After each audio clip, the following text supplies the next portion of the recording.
Hello, welcome back to another video. My name is Gemma and today I am going to be reviewing The Maiden by Kate Foster, which was a Women's Prize longlisted book this year, and let's get into it. So, The Maiden is a historical murder mystery at its heart, and it is told from two perspectives over two timelines.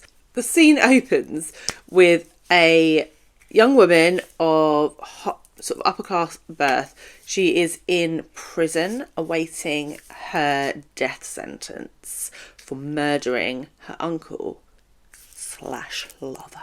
So it's quite dramatic right from the off, and what becomes immediately apparent in the very first chapter is that the title of the book, The Maiden, refers in fact to the guillotine, which is rolled out to chop off the heads of particularly important nasty people. So we are aware that this is waiting throughout the book. The Maiden is waiting to chop off a head from the beginning to the end, and sort of that level of suspense is pretty well driven.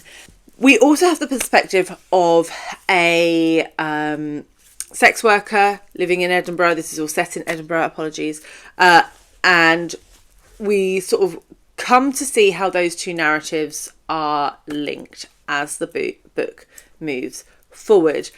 And it then moves from the timeline of days before the execution is due to happen to the history of what happened to this man that died, who killed him, who was responsible, and why did they do it. The premise was really propulsive. I really enjoyed that aspect of it. I enjoyed the sort of historical setting. The characters were pretty well fleshed out, and I thought the juxtaposition between upper class and lower class was really interesting to read. And I think what Kate Foster did quite well was try and sort of influence your thoughts on who was guilty based on stereotypes and societal norms and pressures, which was fun to read. The problem for me was I think it was a bit too long. There was a section through sort of the middle second third of the book where it was like, oh no, she did it, oh no, she did it, oh no, she did it, oh no, she did it. And it just went on a bit long for me, and I was a bit like, I'm not even sure I care who did it anymore. You're dragging this on a bit, mate, you know?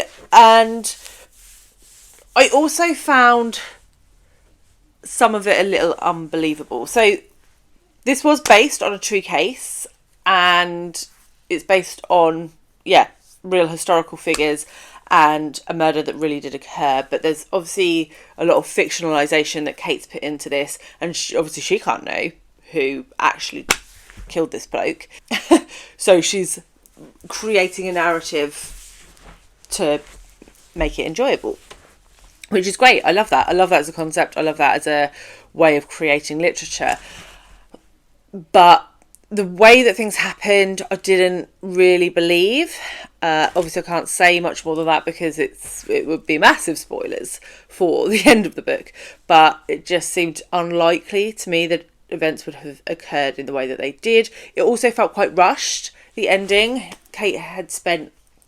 Foster had spent most of this book building up to this moment, and then it was a quite quick moment that was unbelievable. So I felt a bit cheated, you know. One of the other problems that I had with this was I felt like 18th, 19th century Edinburgh, I can't even quite remember when this was set. Was it 17th century Edinburgh? Is a really interesting location and setting for the book. And I would have liked more exploration of that, more description of the streets and the people, and it felt a little flat to me. I feel like maybe we could have taken out some of the she did it and replaced that with a little bit more building of place. That's just a personal preference of what I like in my books. I just think it's such a fantastic setting. It could have been used more effectively. All of this said, and I have had quite a few negative critiques of this book. Like I said, I finished it, I read it, I was engaged for most of it, but I don't read mysteries.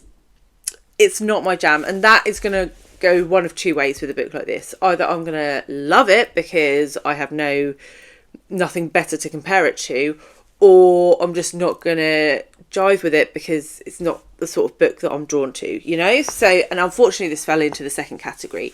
It was a perfectly good murder mystery, but I don't really love them unless there's something really interesting or twisted about it, and I don't feel like that this had anything that elevated it above a standard historical murder mystery for me. So yeah, I gave it 3 stars. It's pretty low down in my rankings, and yeah, I think if that's the sort of book you like, then go for it. If you generally agree with me on my taste of books, then it's probably not worth the efforts, is what I would say.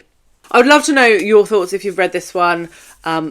I haven't picked up so many reviews of this, so I'd love to know what other people are thinking and if I'm off the mark as far as you guys are concerned. If you would like to see a more positive review, I will leave up my review for Ordinary Human Failings by Megan Nolan here, which was also longlisted for the Women's Prize for Fiction this year, and I will see you all very soon with another one. Bye guys.